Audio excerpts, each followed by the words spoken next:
My mum came across a word. As soon as she found it, she thought of me. It's a word called bricolage. It's the construction or creation from a diverse range of available things. And as soon as I heard that, it clicked. That's what I'm like. My recent obsession, well, they're not obsessions, but they're things that I enjoy doing, and that when I start doing them, I just lose track of what's going on around me. At the moment, I'm into pyrography, which is making of art through burning. I get a lot of the wood panels from second-hand shops. I got a basic soldering iron from Lidl.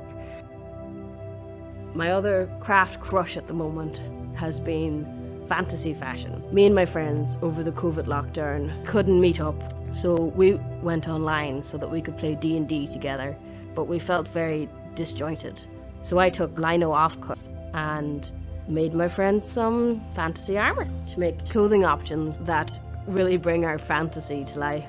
We might not be fantasy creatures going through a world, but if we can use my armour, it kind of brings the fantasy to us. It's fun, and it's certainly brought me closer to my friends.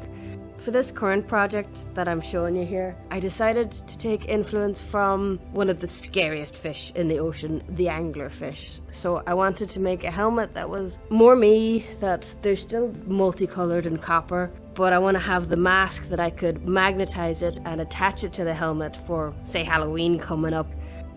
I love making things for myself, but when I'm making something for someone else that maybe they've asked for a memory or a picture or something that they can wear that screams that it's them, I really get a sense of fulfillment when I can see how happy it makes them.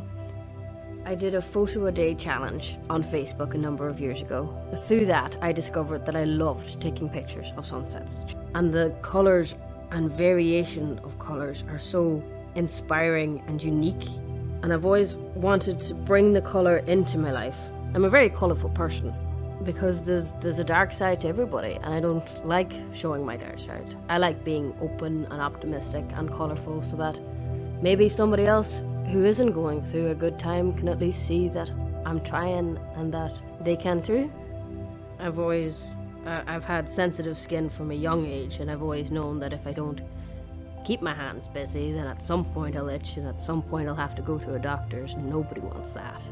I haven't always been busy with my hands in a good way. When I was younger, as everybody does, I went through a self-destructive phase. I would tear myself apart itching before I realised that anything was wrong with that. Thought it was okay. It was just something that came with my ailments. But I realised that it was making more harm than good. Yes, itching got rid of that initial feeling and then it'll make things better, but it never did. It stuck with me that it's a choice to give in and itch, feel good for a second, but be burning for a few days. So it was a choice for me to create something with what I have, or then to destroy something that I'd care about. So I started working with my hands, with anything I had at hand to make something better for me, in the hopes that maybe somebody else would see it and want to make something better for them.